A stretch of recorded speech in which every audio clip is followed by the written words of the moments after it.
So the goal today is to learn about so-called Wasserstein gradient and its associated notion called Wasserstein gradient flows.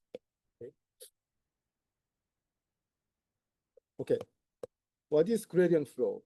So it is sometimes called steepest descent. The concept is very natural. So you have some, let's say, some space like RD, and then you have some function whose graph looks like, I don't know, like this. So you can just view this as some kind of mountain shape. And then when you are here, okay, let me just zoom in. Okay, what would be the path? I mean, if the, let's say if this mountain is covered by snow and you are here with ski, then what should be your path or on the mountain? Just the going the steepest distance. You will be like following some path like this. But then if you view it from the ground, so you have this kind of level curves, then you are here, then, okay, let me use the same sign, color here, then you will follow some kind of path. Okay. Okay. Which follow this steepest descent.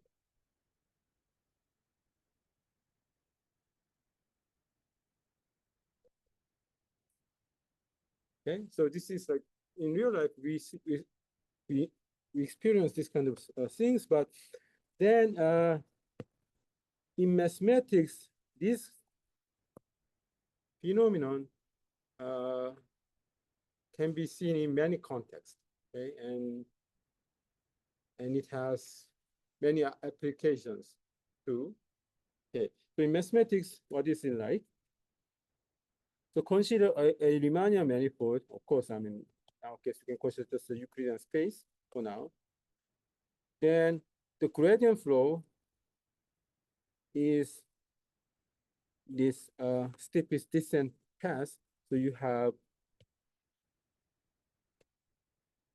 xt at each time t. So this is your starting point, and you follow your path. Then this path, if the function corresponding to the height of this mountain is like f, then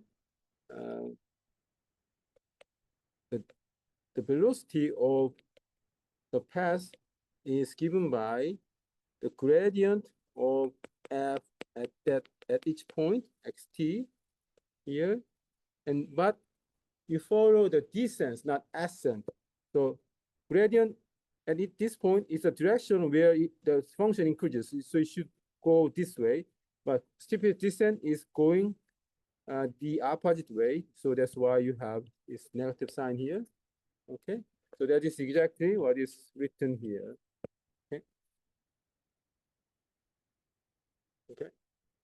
Okay. So this is some simple ODE, but you can consider the same phenomenon in infinite dimensional spaces, in particular, space of functions.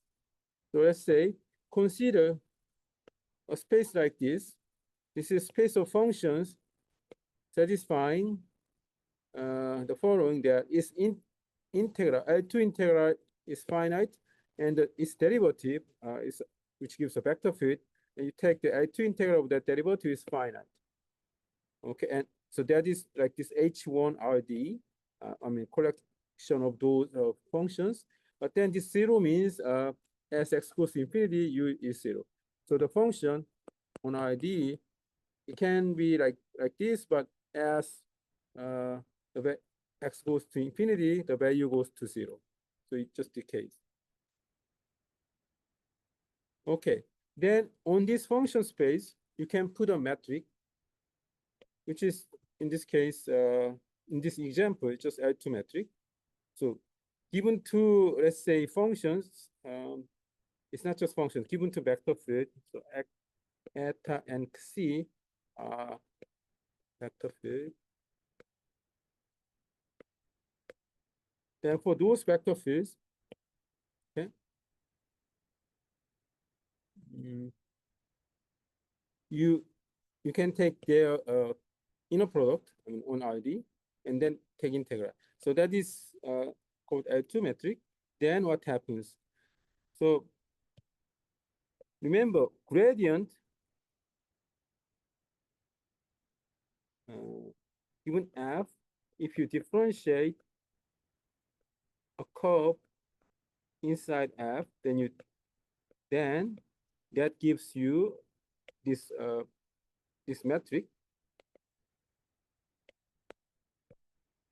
and the derivative of the curve and the and gradient of f. Okay, so I just want to emphasize that the gradient is metric dependent. It depends on which metric you choose. Okay, so here we chose this metric to consider the gradient. Then with respect to this metric, what happens? So you differentiate your curve, in this case, just let's say u plus tv. So t goes to u plus tv is your curve, so uxt, okay? And then you differentiate in t. Then this f, sorry, I didn't mention what f is. F was this, sorry. So for those you just take this so-called energy integral. So this is called energy integral of u. Okay, you differentiate and take the norm, square, and integrate. Okay, then if you differentiate this, what happens? This is like a quadratic expression. So if you differentiate this, you get 2 times of, let's just differentiate this.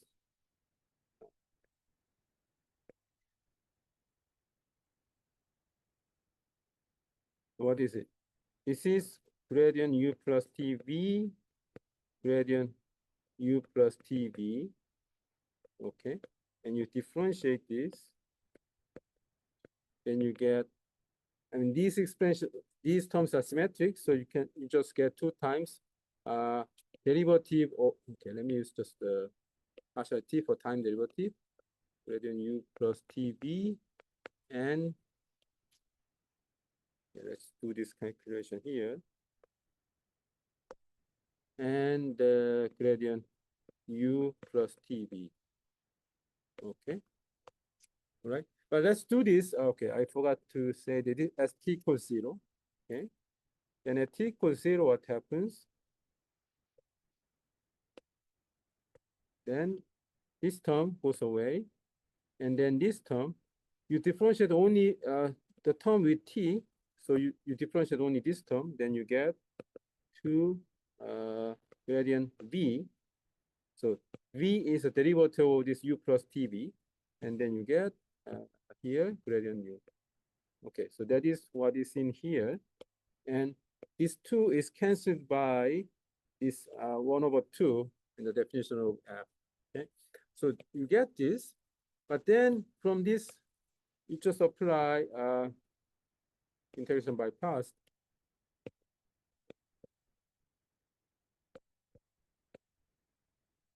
Moving this derivative to the left hand side, then you get a minus, and then this one is a divergence of gradient.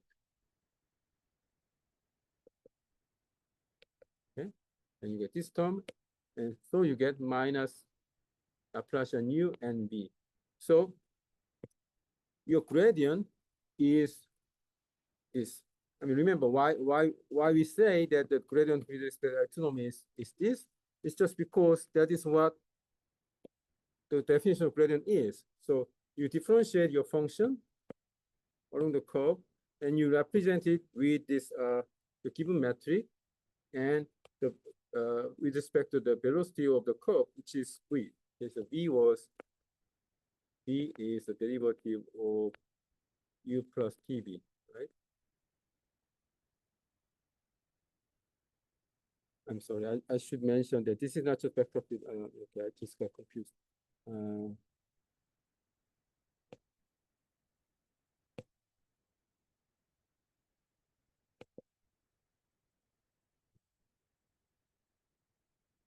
Okay, so this is yeah.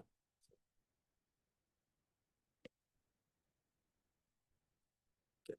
So this product with V.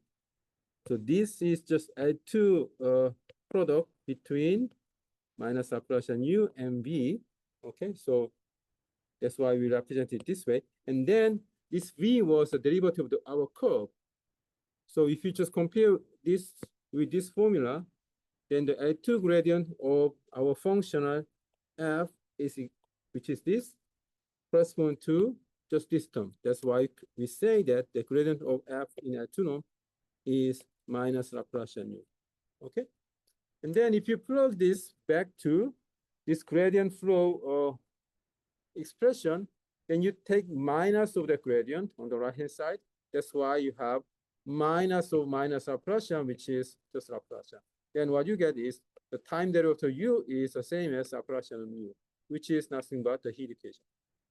Okay. So the conclusion is that you can view heat equation as the steepest descent of this so-called energy function with respect to this L2 metric.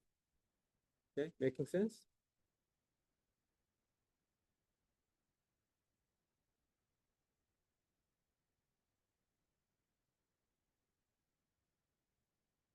Okay.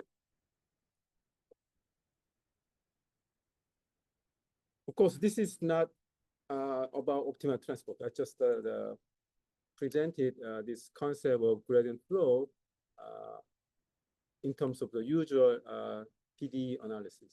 Okay.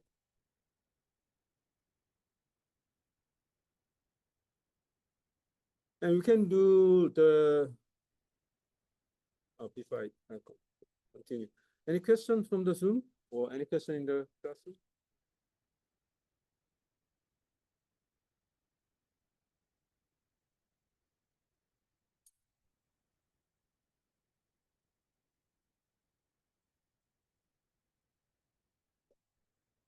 Okay, then we can do similar thing for our so-called Riemannian manifold, which is Riemannian metric given on the space of probability measures.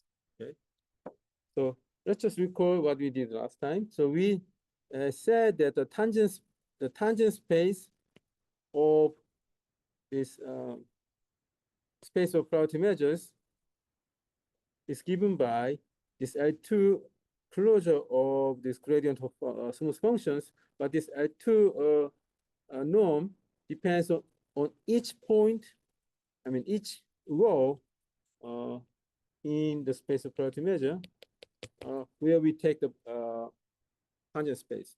So the space of probability measure is like kind of manifold, okay?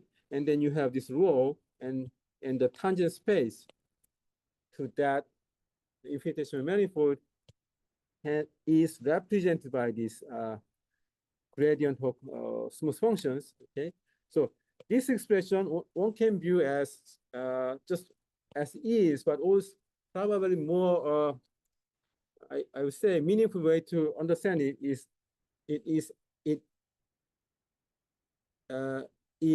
to understand it as a representation of a tangent vectors in this space. So why do I say that? I mean, these tangent vectors are kind of velocities of curves passing through this, let's say, point row. So these curves are family of measures, right? So then if you differentiate family of measures, you will get measure. It may not be non-negative measure, but you will get some signed measure. Okay, if you just differentiate family of one parameter family of measures, which is just curve of here in the Wasserstein space, you will get a measure. But here, what you have is not a measure. It's just the vector field, right? So this is said, it's not, strictly speaking, the tangent object given by differentiating the one parameter family of measures. Okay, so one parameter family of measures, its derivative will look like some time derivative of family of row, which is a measure. But then the point is that we learned last time that you can associate it with a vector field, I mean, given by this gradient of some function via the continuity equation. So we use this correspondence, basically one-to-one correspondence, to represent the tangent space with this. Okay, am I making sense? Okay.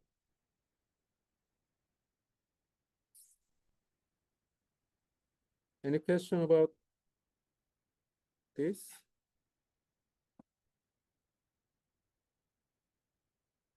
Okay, and then we will focus on the case when X is just the underlying space is just RD, the Euclidean space. But I think all of the computation we do in this lecture can be done in the exactly same way on Riemannian manifolds. Okay, when X, the underlying space, is a finite dimensional Riemannian manifold, smooth Riemannian manifold, you can do exactly the same computations that we will do in today's lecture. Okay, the reason is basically all the computations we will do are infinitesimal computations. Okay, and Riemannian manifolds in the infinitesimal sense are just nothing but Euclidean space. Okay, that's how you may view Riemannian manifold. It's just globally non-Euclidean, but infinitesimally. Infinitesimal means basically you look at the tangent space, then it's a Euclidean space. So that's basically the principle why you can follow all the following computations also in the case where the underlying space is a Riemannian manifold. Okay. Professor, I have a question about that. Yes. Just philosophically, if we're looking at measures on a Riemannian manifold, then how could that be like a local construction? What do you mean? Like if we have some probability measure on a Riemannian manifold, it seems like when we take this time derivative of some curve, we're going to get a signed measure which can't be localized. So I guess I'm just confused about how you can.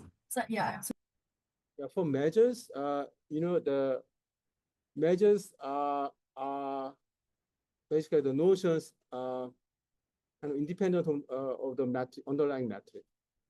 Okay, so you can consider measures not just on Riemannian measures, but on any like topological space or even non-topological spaces. So in that sense, I'm not understanding your question. So maybe can you elaborate a bit? I suppose I should just wait and look at the computations. So. Okay. Yeah.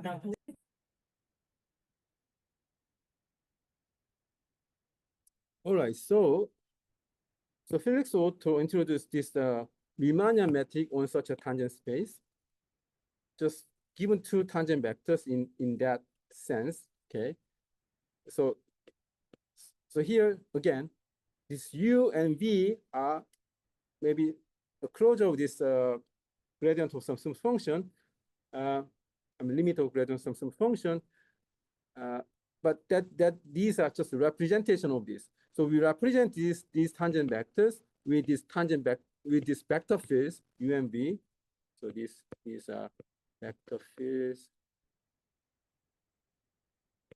that represent the tangent.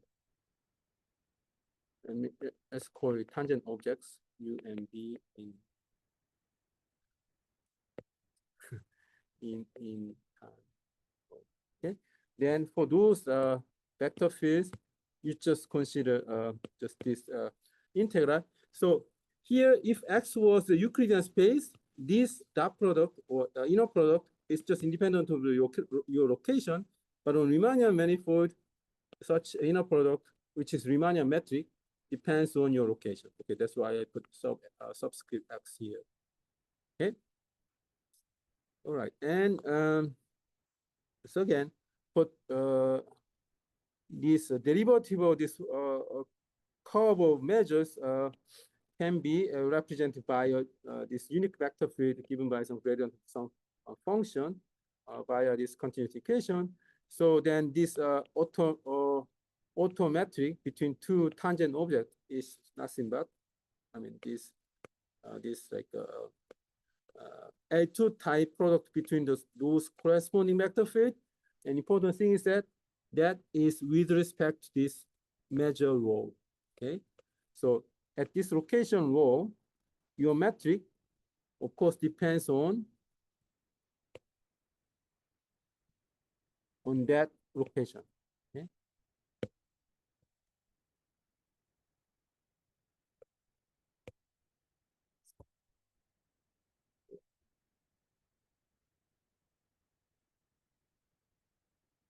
Okay, then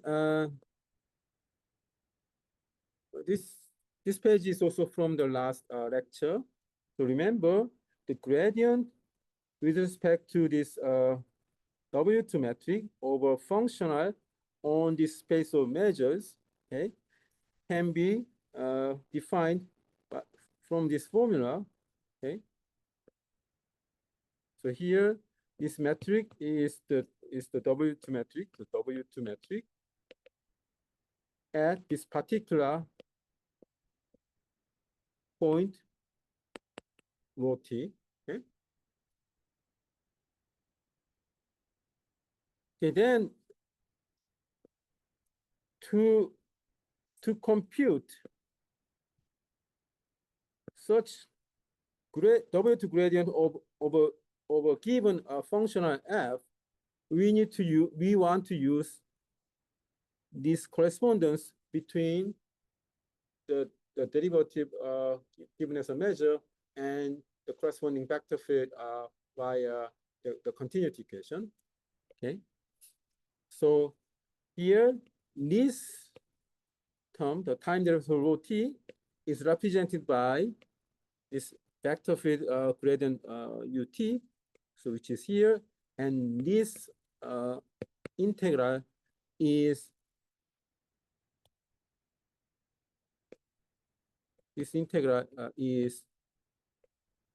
correspond to this W2 metric. Okay, then the gradient should be something that should be here. Okay. So that object will be the tangent vector, the vector field that represent the gradient of f with respect to W2 metric. Okay. So that was the definition of W2 gradient we saw in the last lecture. So gradient is basically the notion of derivative, but it's a metric dependent notion of derivative. It depends on your choice of metric. That is very important feature of gradient. Okay. Okay, but one of the most important property of gradient is linearity. Because why linearity? Because it's basically derivative, and derivatives have linearity. Okay, so that's why we have linearity. Namely, if you have, let's say, two functionals, f1 and f2, then what should be the gradient? W2 gradient of that functionals f1 and f2? Then the gradient has just this linearity, namely the gradient of f1 plus f2 is nothing but gradient of f1 plus gradient of f2. But when we write down this equation, mostly we mean this representation. So if gradient gradient of f1 is represented by a vector field u1, and gradient of f2 is represented by a vector field u2, then this gradient of the sum of f1 and f2 is represented by u1 and u2, the sum of u1 and u2. Okay, so it has linearity. All right, but just verify this. This is very easy exercise for you. Okay, and that's the gradient. And let's consider examples. But before that, any questions?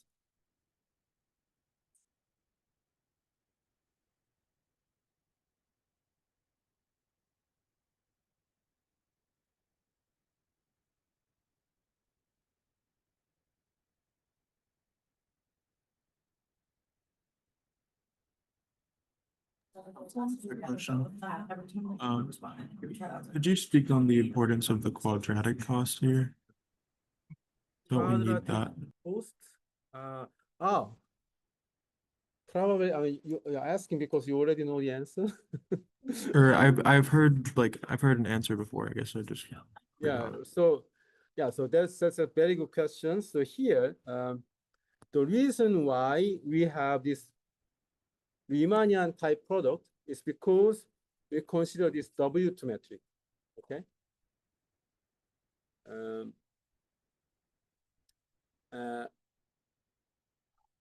can I say this?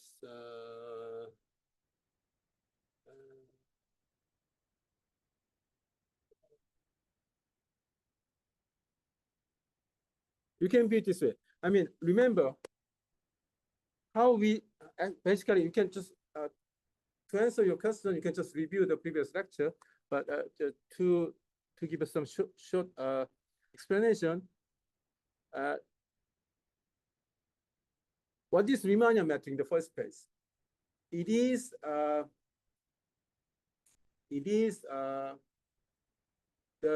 it's infinitesimal quantity corresponding to distance squared. That's what Riemannian metric is, basically. Okay. All right. Agree? Yeah. Okay. Okay. Then, what is a distance squared? In our case, the distance squared was basically this W2 metric.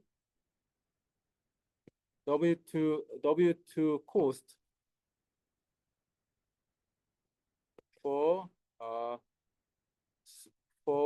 infinitesimal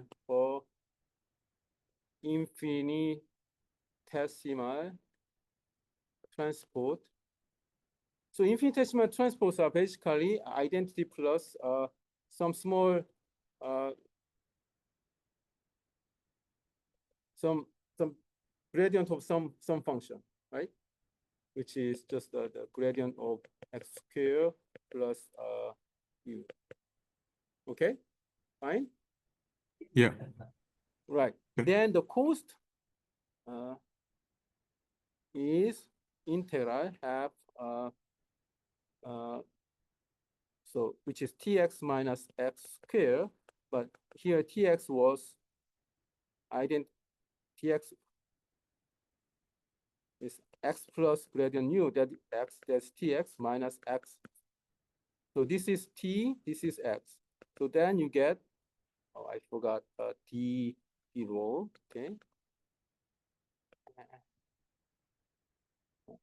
T rho x, then you get half of this formula, okay? So then, so this is like this is having just a quadratic expression, and if you differentiate this, then I mean differentiate, or if you just make this I mean given a norm of this square norm, you can make it a metric like this this kind of product, right? By symmetrizing the norm, right? So from this, you get just this expression. Am I making sense? Yes, thank you. Is this clear for everybody? So then y2, if v was p, for example, other than 2, then you will not have the same formula. You will have different formula. Okay.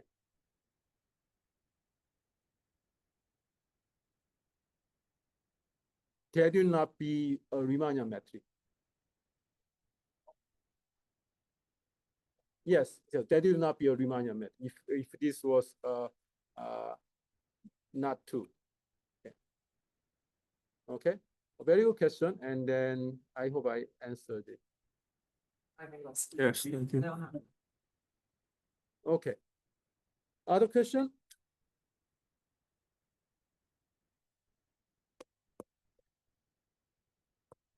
Okay, then now let's consider this fascinating example. So last time, we computed the gradient of just Wasserstein distance squared, right? Using the theorem about the theorem given in lecture 8 for the Wasserstein distance squared. And basically the gradient of the Wasserstein distance squared was nothing but was given by the optimal transport map minus identity map, okay, with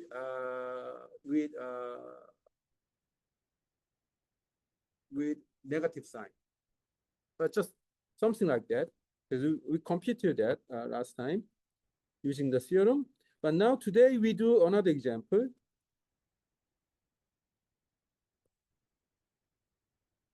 So let's consider a functional looking like this. So these are sometimes called internal energy or an internal energy.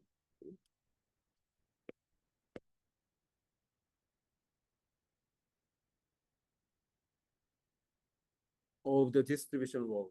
Okay, so U is a scalar function. Okay, and now U rho just depends on the density value at each location. Okay, X.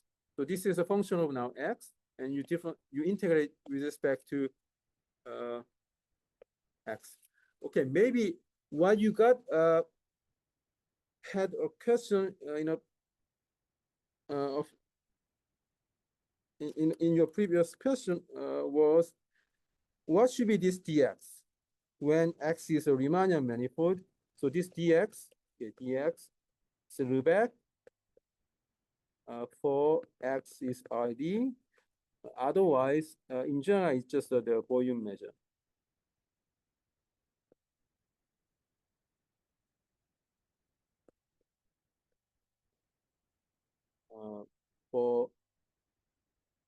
For general Riemannian manifold.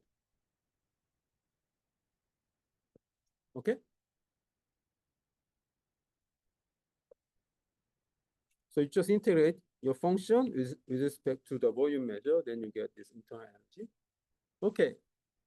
And then again, this gradient has a representation with by a vector field. And what should be such a vector field? The claim is that the corresponding vector field for the gradient of this functional is given. Of course, it should be related to this U is given this way. So U is a function of let's say A.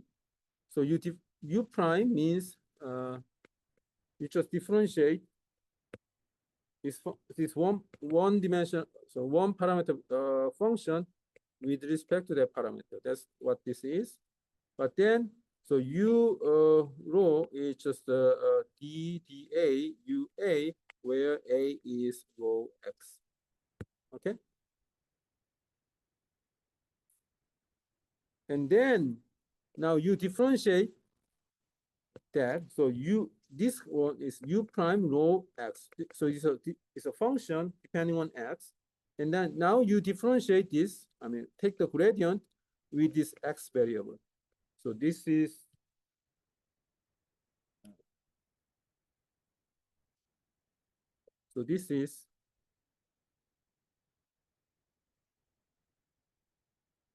gradient U prime rho. Okay. So why do you have such a formula? So getting such a formula is now something not so difficult.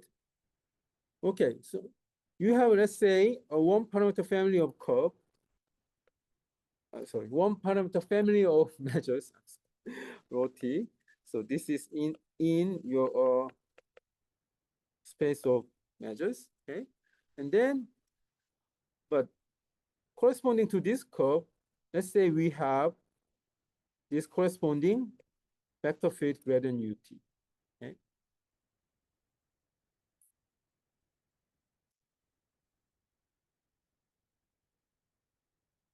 So you have correspondence between this velocity of the curve and this vector field on the underlying manifold. Okay. So in that situation, what happens if you differentiate this functional along the curve? Okay, you just take this time derivative, then that is a derivative of this thing. This rho t now just differentiate in t. then you differentiate this, then what you get? The chain rule, you differentiate first this one variable function u, and then you differentiate this rho t in time t.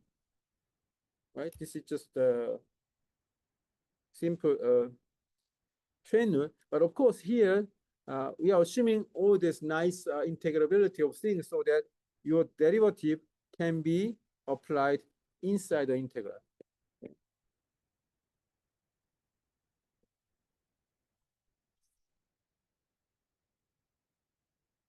Just assuming that all things are nice. Okay, and then afterwards, now we have this. That is nothing but the same as minus divergence of rho t gradient ut because of this continuity equation. Then with this divergence, you can do the integration by parts.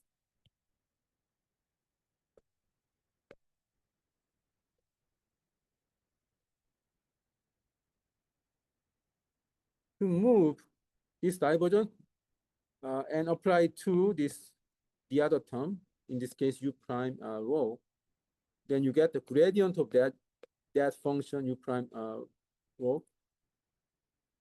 And then this product with this remaining part rho t gradient ut.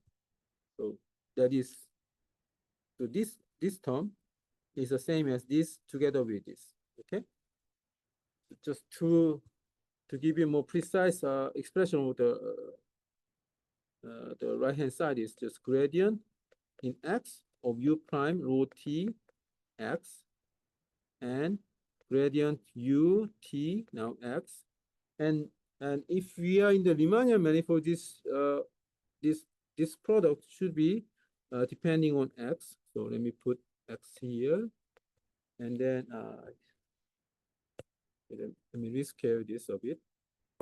Then you get and then you have this remaining rho t, which is here, so rho t x dx. Okay.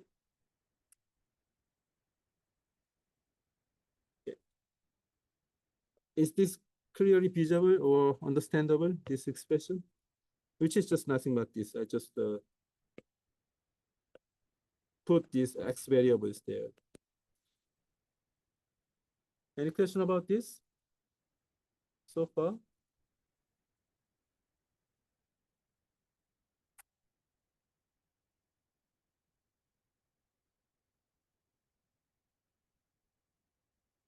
Okay, so once you understand this computation, then now you can identify what the gradient should be in this case, right?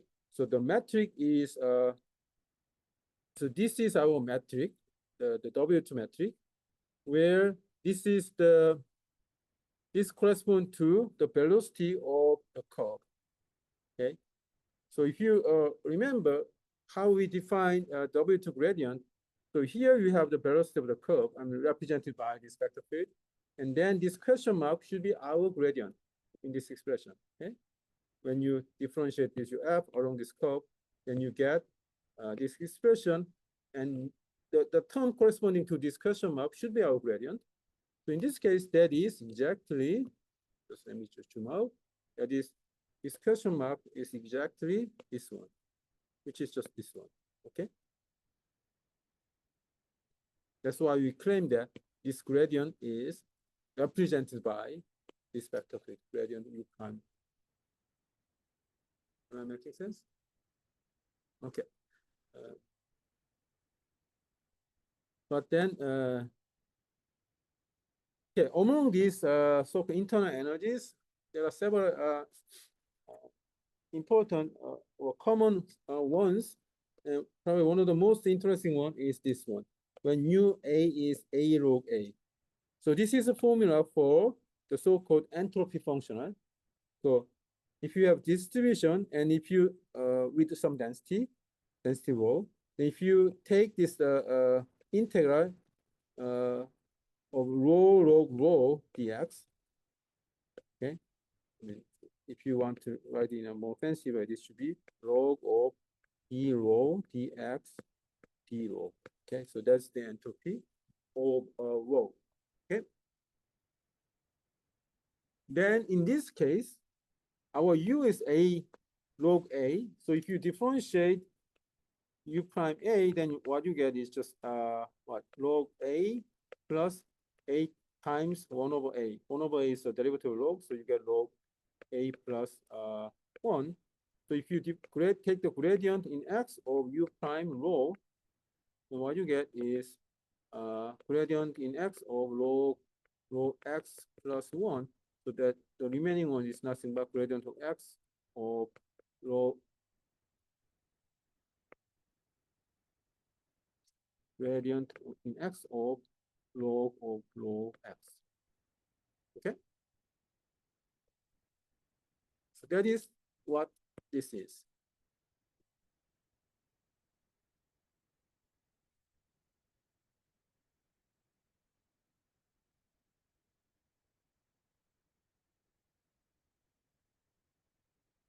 So we just computed the W2 gradient of this entropy functional. Okay. Okay, we are considering this gradient, the notion of gradients, just in particular to consider gradient flows of functionals on the space of probability measures with respect to the W2 metric. Okay, the auto metric. Okay, then what should be the corresponding gradient flow? So remember, we are representing the velocity with this vector field, okay, via a continuity, using the correspondence given by the continuity equation. Okay, then the gradient flow is nothing but this this formula. Your curve rho t, I mean rho t is just curve t2 rho t. It's a curve in B2AC. It's a curve.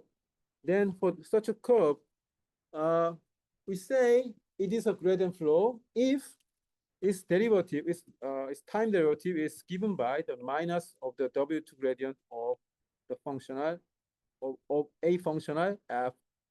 Okay.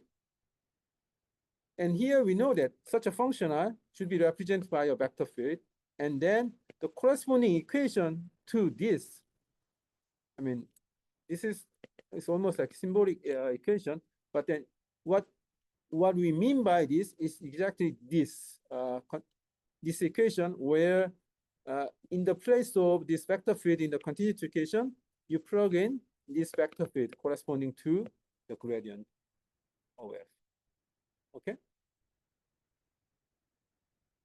Making sense?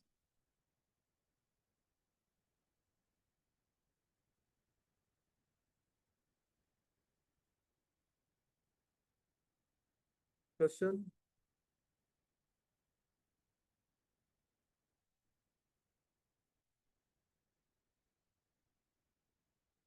James? Question?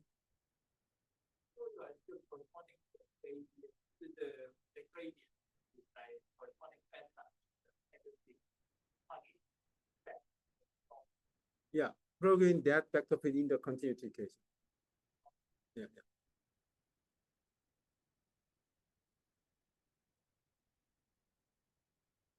Okay.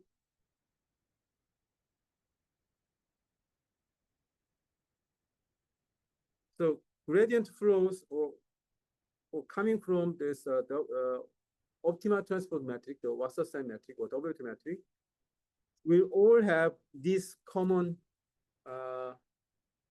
form, okay? Because it's just based on the continuity equation.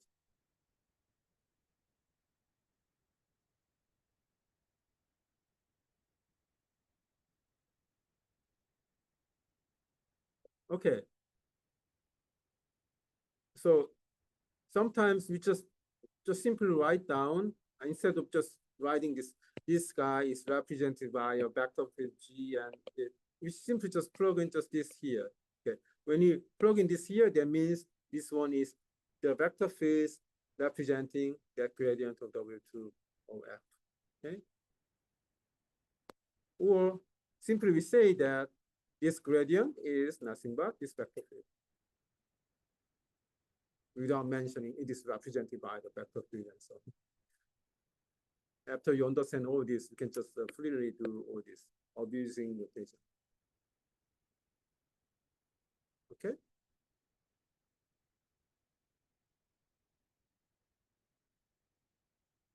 Okay, any question? By the way, regarding one of your previous questions about this measures having trouble being on a manifold, is that resolved now, or do you need some more consideration? I suppose I need to think about the question more, and then I'll get back to you. All right. Okay, then, okay. So gradient flow with respect to this W2 on the space of floating edges. Okay, we computed the gradient of this entropy functional, or more generally, this W2 gradient of this internal energy given in this form. So what should be the gradient flow, W2 gradient flow of an internal energy, which is simply of this entropy, for example. That is an important example. Okay, then we know that the gradient is represented by gradient, W2 gradient of entropy is represented by this gradient with respect to x variable of this log of x, rho x, okay? Then we just simply plug in this in the continuation, but with minus, because, okay, why minus here?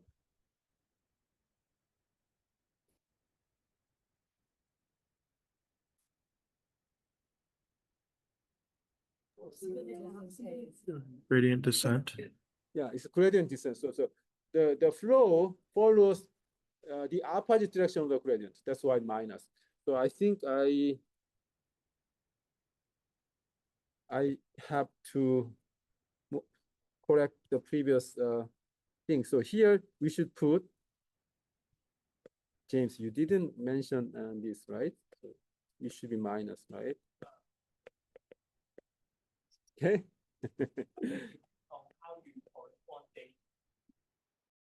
Okay, smart, but at least you should have corrected it, right?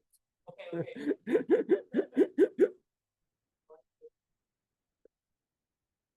What? Oh, this is correct. This is correct. Yeah, that is correct. That's the gradient flow. So my point is that if the gradient is G, then you should put negative G instead of G. All right?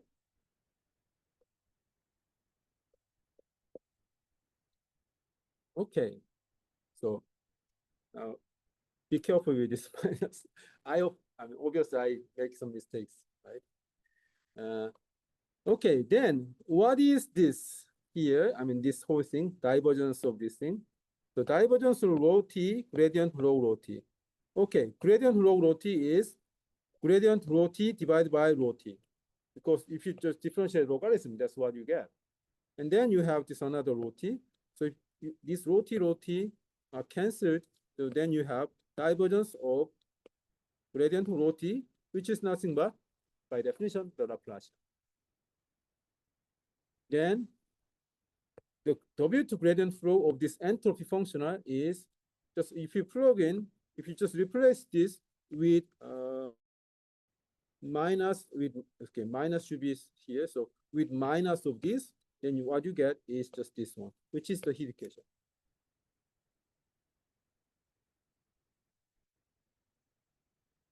Okay.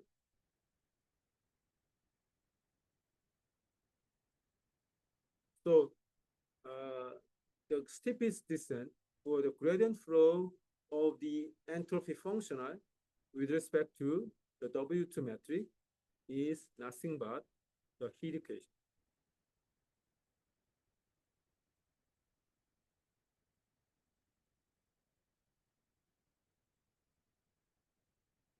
So it should have I mean, much deeper implication than just this result of computation, right? For example, heat equation is related to Brownian motion, right? Okay, the random walk and the limit, some random walk, some random passes. So the W2 gradient flows with respect to certain functional are related to Brownian motions.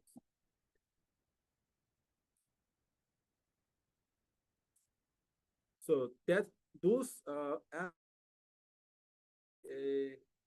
you will see later more about those aspects when you consider, for example, Langevin dynamics and or other nice development recently done in terms of, I mean, within optimal transport and its applications in particular machine learning AI. Okay, and but even before saying that, I mean, you learned from your high school physics course that and there is a so-called second fundamental law of thermodynamics. It says things are changing in the way that the entropy is increasing.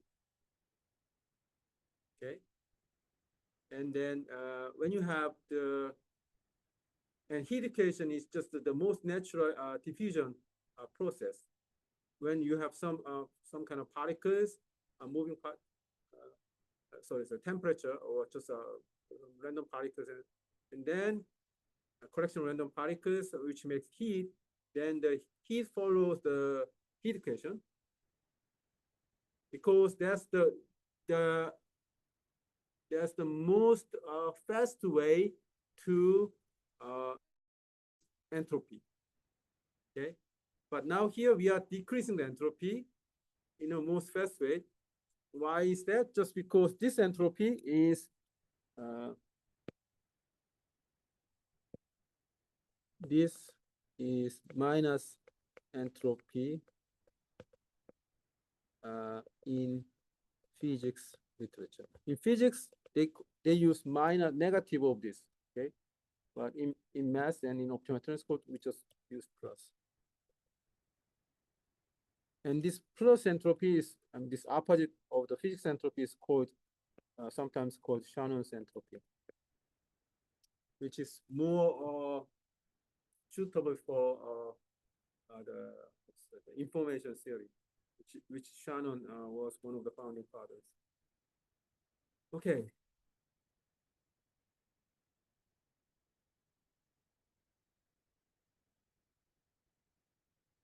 I guess Felix Otto was the first person to justify in a mathematical way why the heat equation is the gradient flow of entropy.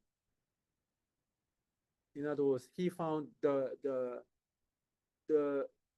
right metric to say that.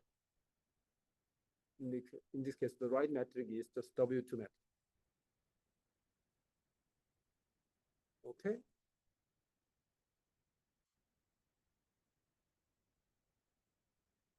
So I would say this is really a fascinating result, believe it or not. At least from my point of view, this is one of the most important results we had in optimal transport.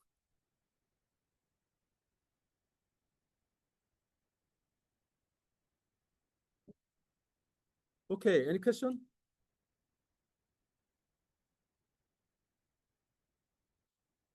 Hi. Okay, we have a few more examples. Okay, so that's entropy. But when you consider this so-called displacement interpolation and displacement interpolation and displacement convexity, or Mechanism interpolation or Mechanism displacement convexity, you consider several types of energies, like internal energy, potential energy, and interaction energy. Remember that? And you considered their displacement convexity. Am I right? It should be in one of the lectures Professor Paul gave James, right? Am I right? Okay, so entropy was one of them, right? And then another one is potential energy. Potential energy is kind of rather simple. So you have a function, let's say V, on your underlying space, just a function. And given a distribution rho, its potential energy with respect to this potential function V is nothing but the integral of V with respect to this measure rho. Okay. Then again, now you suppose you have a curve in the versus in the space of probability measures, and then it has corresponding continuity equation with this gradient of function ut. Then now we want to compute the W2 gradient of this potential energy by following the exactly same procedure as before. So you differentiate your potential energy functional along this curve rho t. Then basically you differentiate this in t. So then you just differentiate this rho t because v is independent of t. But then this one is the same as minus divergence of rho t gradient ut because of this continuity equation.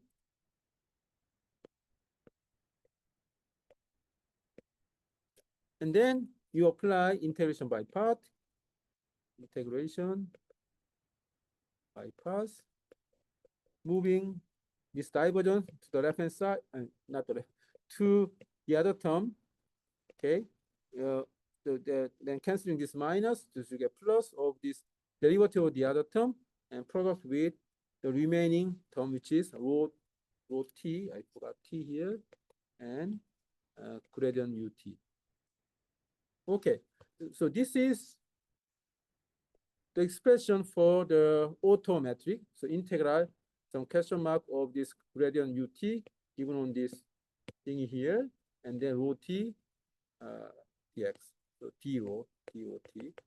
So then this question mark is now obviously gradient vx.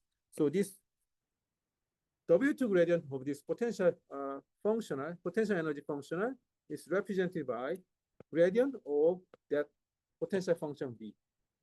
Okay, then its corresponding gradient flow is just you plug in this with minus, then this is the corresponding gradient flow. So it's easy computation. Okay. Okay, let's just move on. Okay, then there's very important notion called Ki divergence, sometimes called the relative entropy. Okay, so Ki divergence, the name comes from this Kuhlbeck and Leibler. I think this is from the statistics literature. Okay, so what is it? Given two probability measures, you can consider this Ki divergence between them. So this is order divergence. So this is not symmetric. It's not KL mu rho. They are different. Okay. So what is it? You just use this Radon-Nikodym derivative between rho and mu. So d rho divided by d mu. Okay. You take logarithm and integrate it with respect to rho. Of course, this Radon-Nikodym derivative does not make sense if rho is not absolutely continuous with this bottom measure mu. So this formula works when rho is absolutely continuous with respect to mu.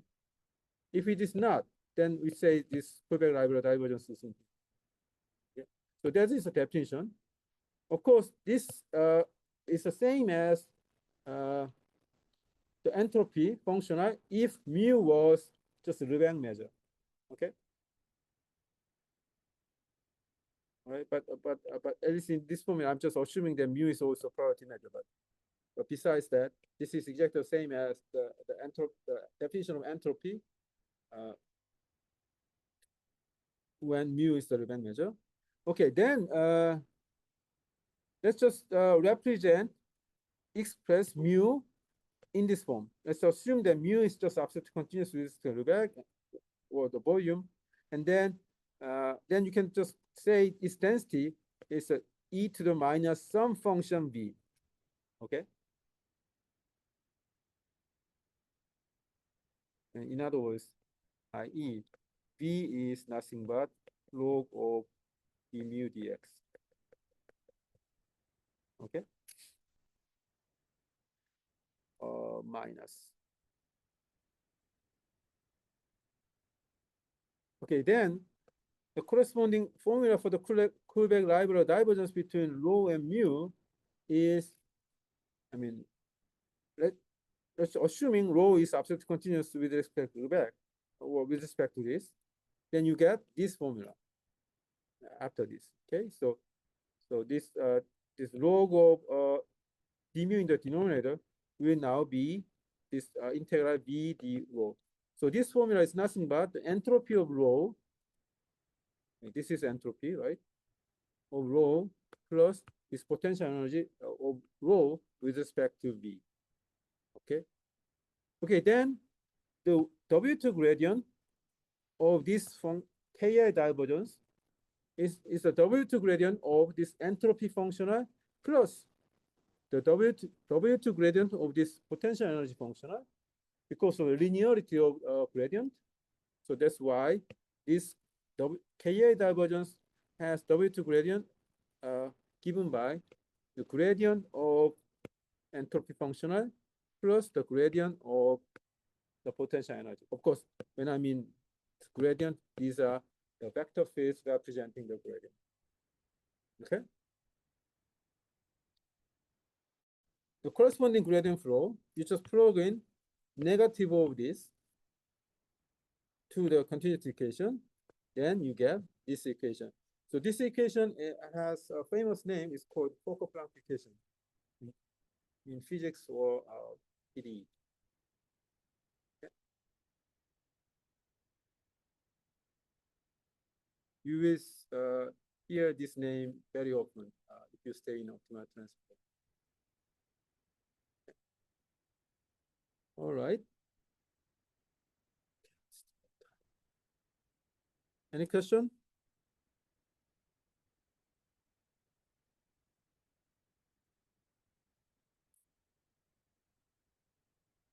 So we considered the W2 gradient flows of internal energies and potential energies and their combination. And the last one is given in this example of Ki divergence. Okay, Ki divergence has like both features, the internal energy and the potential energy together. Okay.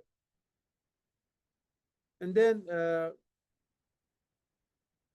there are three important energies: internal, potential. The last one is the interaction energy. So let's consider interaction energy. So interaction energy is like this. You have some function W on the product space of X. So W has these two arguments, X and Y. So here, you in your space X, you have given X and Y. These two, between the 2 points, there is some kind of interaction kind of weight between them. Okay, that is what W is. Okay. Let's say if people at X and people at Y are communicating with each other, then the closer they are, then the easier they can communicate, and the farther they are, then the harder they can communicate, right? So this W gives some kind of weight for that kind of difficulty of interaction, okay, between things at those two different points. Okay, and then given distribution of mass rho, the interaction energy is like mass is like distributed on this space X.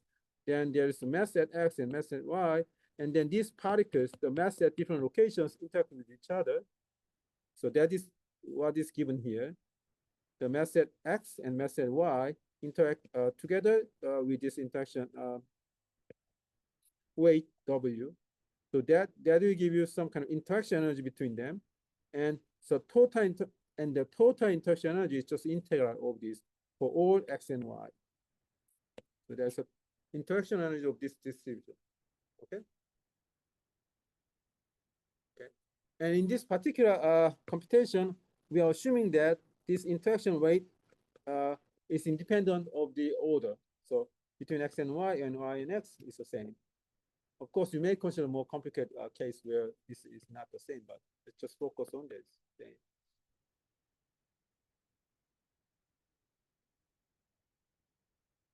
All right. Any question about the definition? Fine.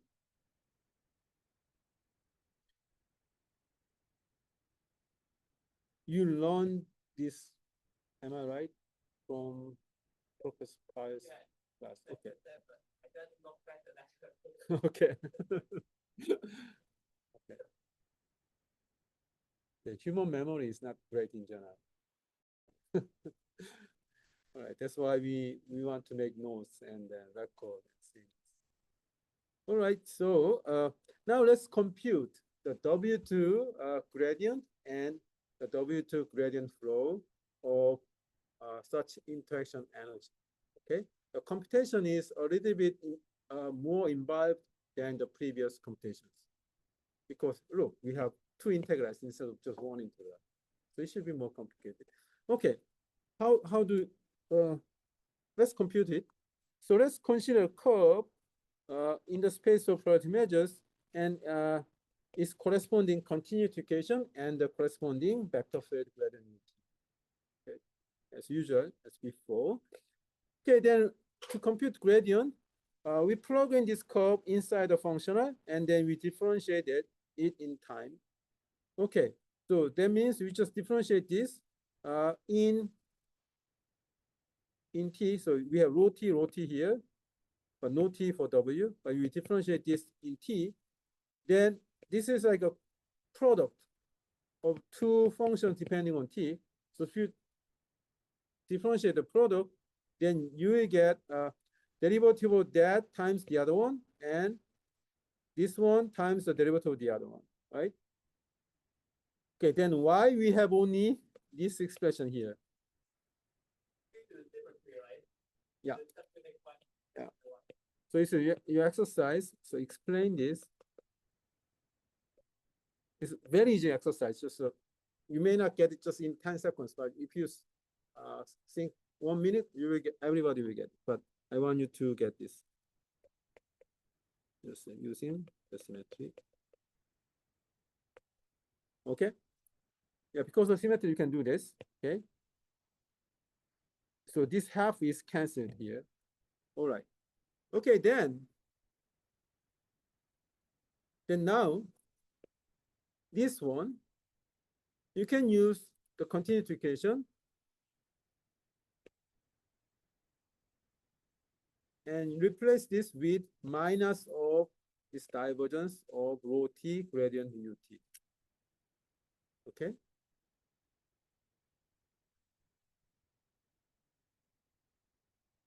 Yeah, this is still is okay, here in the x integral, and then in the x integral, this x derivative, sorry, this x, the divergence with respect to x. So okay, so this one is x variable function.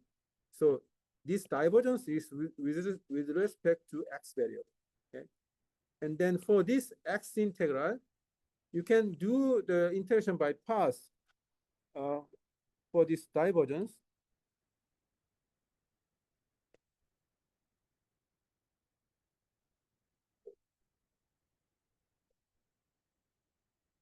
In the x variable.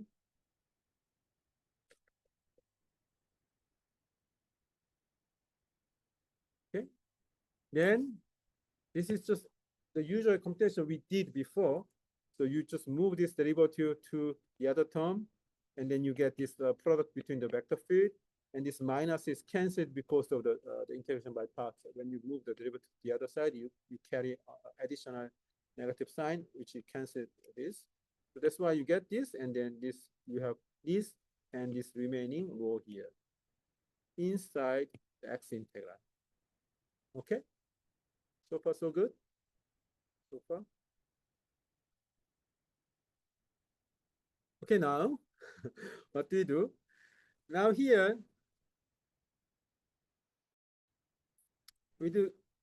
we bring this integral inside and move this thing out. So we just exchanged all the these two integrals, integral in x and integral in y. We can do this by Fubini.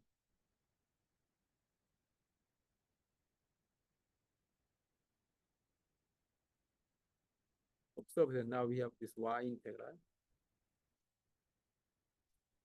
Okay.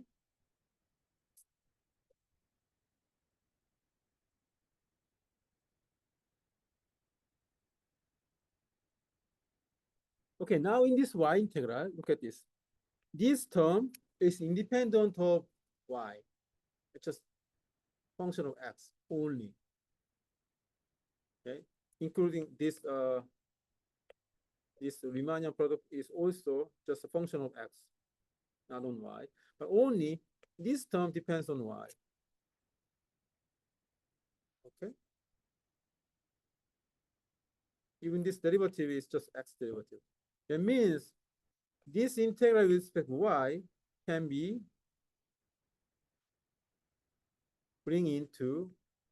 can be applied only to this w.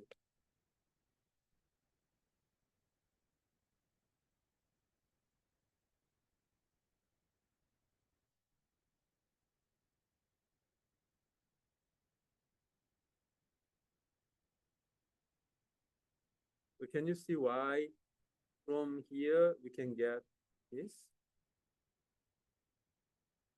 inside the x gradient? Okay.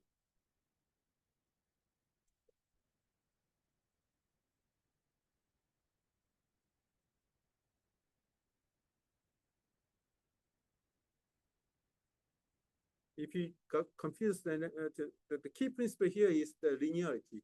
Integral is linear, and this derivative, the gradient is linear. This kind of metric or dot product or inner product is linear. So when you have linearity, these integrals can be like put inside the things. Okay, that's the reason.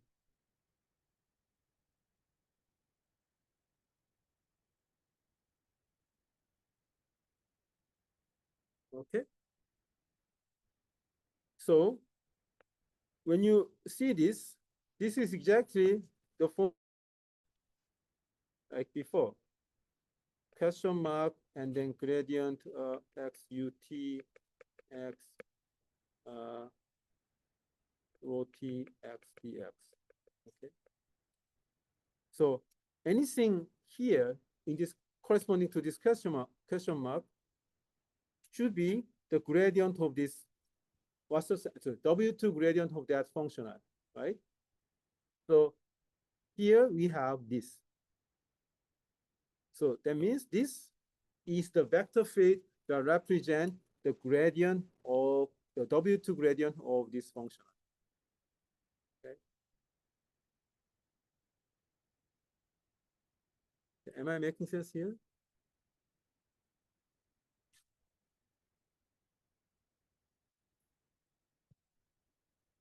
So this term correspond to this. That means the gradient, the W2 gradient of this functional W is represented by this expression, which gives a vector field on the underlying space. Okay.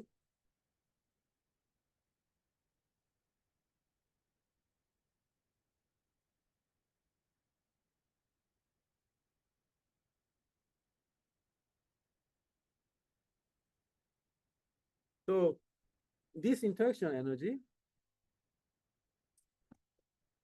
has W2 gradient, given this formula, and then the corresponding W2 gradient flow is the following, that in the continuity equation, you plug in the negative of this vector field.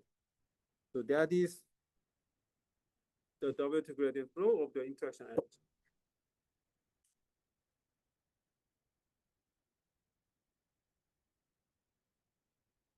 So after doing all these computations, now you have W2 gradient of internal energy and potential energy and interaction energy.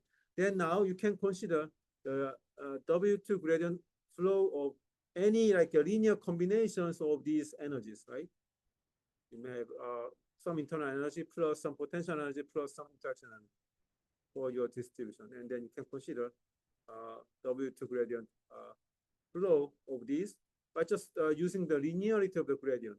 Just add the gradient of each functional, and that linear combination of the gradient, W2 gradient of those functionals can be plugged into here, and then you get the corresponding gradient. Okay. Now I'm almost done. Okay, today maybe the first time I'm not doing I'm not running over time.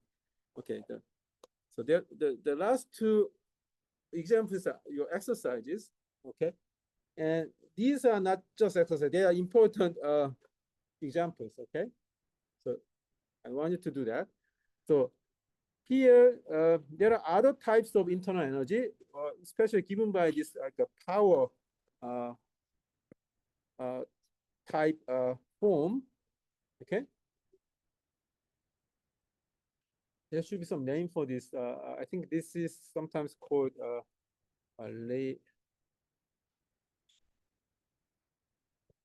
now it's sometimes called Lenny entropy.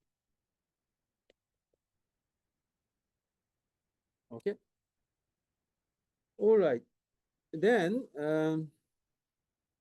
if you consider such internal energy and corresponding W2 gradient flow, what you will get is this variant of heat equation. The difference is that here you have this power m. So this equation is not a linear equation, it's a nonlinear equation. It's somewhat similar to still the heat equation, but this is called porous medium equation. It is related to certain physics model where I think diffusion phenomena occurs through some medium which has some kind of a porous structure. I think it is related to I think shale gas, the shale oil, because the oil diffuses, oil or gas diffuses in the media in the soil, which is like a porous, which has some porous structure. So porous medium. So okay, so that's why it's called porous medium equation. Okay, so this is something not just for physics but also in mathematics. So if you look at Villani's very big yellow book, 1,000-page book, he will talk about this equation or this Renyi entropy type entropy functional in terms of Riemannian geometry, Ricci curvature, and those things. Okay. All right. And another thing, which is also what I like a lot, is this. Okay. So we start with this example, the energy over distribution, right? Just integral of the gradient of that function, and then take scale, right? So if you consider the L2 metric and the corresponding L2 gradient flow, out of this you got the heat equation. So remember, in L2,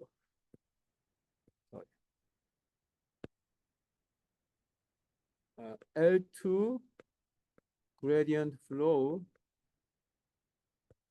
gave you just the heat equation, right? Now, instead of L2 metric, apply W2 metric. Okay. Then what will you get? That's a question for you. Okay. And the hint is that instead of getting this like second order partial differential equation, interestingly, you will get, in this case, fourth order partial differential equation. So the spatial derivative is not second order, but fourth order. 4. Okay. Okay.